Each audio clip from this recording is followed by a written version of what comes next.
Hey guys, Lucas here with Blues You Can Use. I hope you guys are doing well. In today's video, I'm talking to the newbies, actually the folks who are thinking about picking up a guitar and getting started. It's COVID-19 time. We're all stuck in our homes, as you can probably tell by my wicked buzz cut. We're looking for something to do. So if you're thinking about picking up your first guitar and ordering something online, and you want to know whether you should order an acoustic guitar or an electric guitar, this video is for you. So stick around because it's coming up.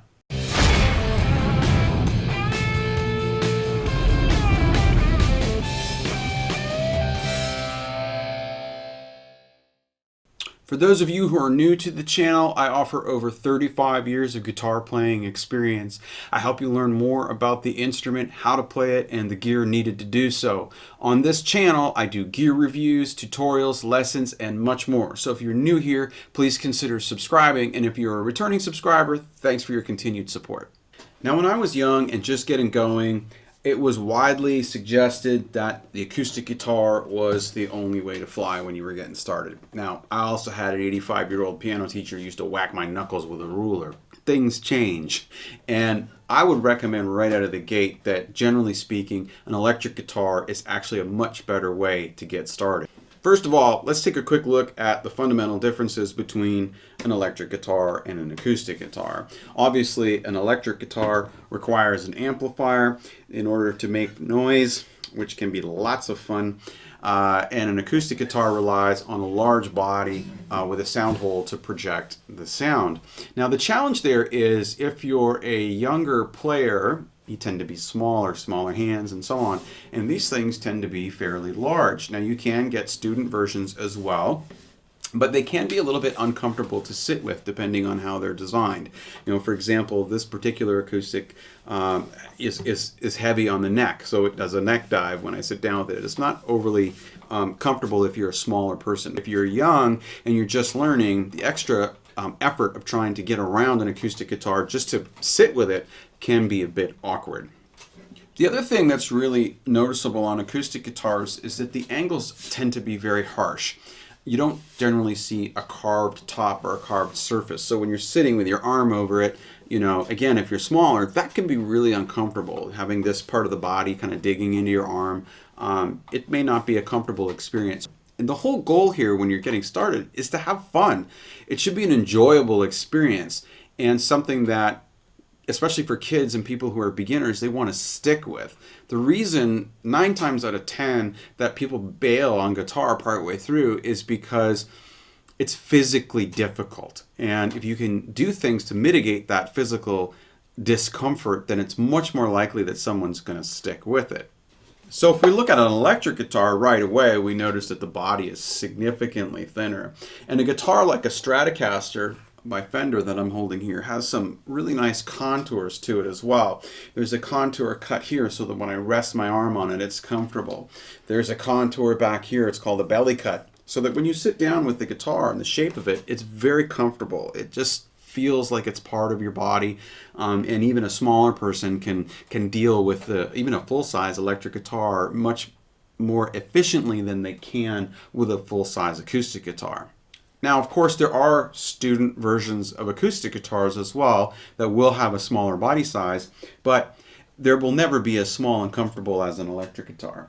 Further, there are also student versions of electric guitars. This is my 10-year-old son's guitar, and as you can see, it's quite a bit smaller than the full-size Fender Stratocaster that I have here. So there's plenty of options available for younger players who are just getting started. Probably the biggest difference between an acoustic guitar and an electric guitar is really the strength that's required to play them. Acoustic guitars typically have larger necks and they use larger, heavier gauge strings, which means that there's more tension on the string when it's tuned to pitch than what you would typically find on an electric guitar. And when you're trying to learn chord shapes and you're trying to move between this chord and this chord, and it's awkward and it's, you know, it's uncomfortable and it's foreign, having that extra resistance can really make it a struggle for somebody. The result can be frustrating for a student, and trying to get the notes to ring out clearly and everything. You know, when I was young and started out, I only had access to an acoustic guitar, and you know, I would develop blisters on my fingers after only, you know, a day or two of trying to practice and learn these chords. And I'd have to put the guitar down for a couple of days while my hands healed up so that I could play again, you know. And these days, if I was a kid and I was going through that, I could stick the guitar in the corner and I'm going to grab my controller and go get crazy on Fortnite because it's easier. Now, certainly in the long run, building up hand strength and dexterity is very, very important, but you don't need to start on an acoustic guitar in order to do that. I would say the next thing that's very, very important to consider as well is the type of music that the person who's going to be playing is listening to.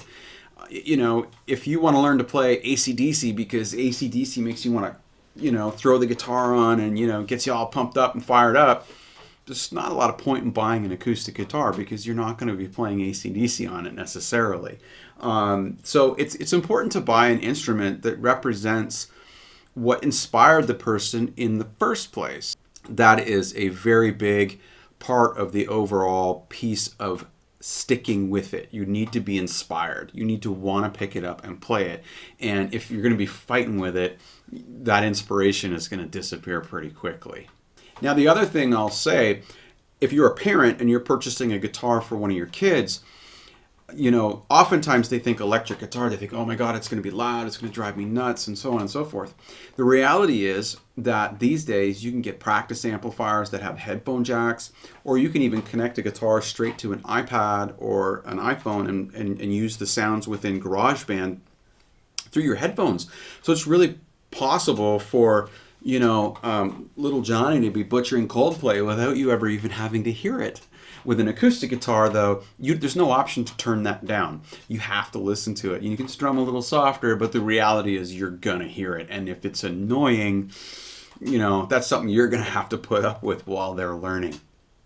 I think the key to getting someone to stick with anything is that it's got to be fun. And if it's not fun, they're not going to stick with it. So, you know, try to find a guitar that inspire somebody to play, that they're going to want to actually pick up and spend time with, you know, each and every day and learn. And there's no reason why you can't start with an electric guitar and then later on you can get your acoustic guitar. Now, don't let me totally put you off from an acoustic guitar, but the reality is if you're going to go this route, make sure you spend the time to research online, get yourself a decent quality instrument. You want to make sure that it stays in tune. You want to make sure that the action or the height of the strings from the fretboard is properly set up. The neck is properly adjusted. And you could put lighter gauge strings on the guitar. There is light gauge acoustic guitar strings that you can buy. You could even put electric guitar strings on an acoustic guitar. I've actually done that myself in a pinch just to help make the experience more enjoyable.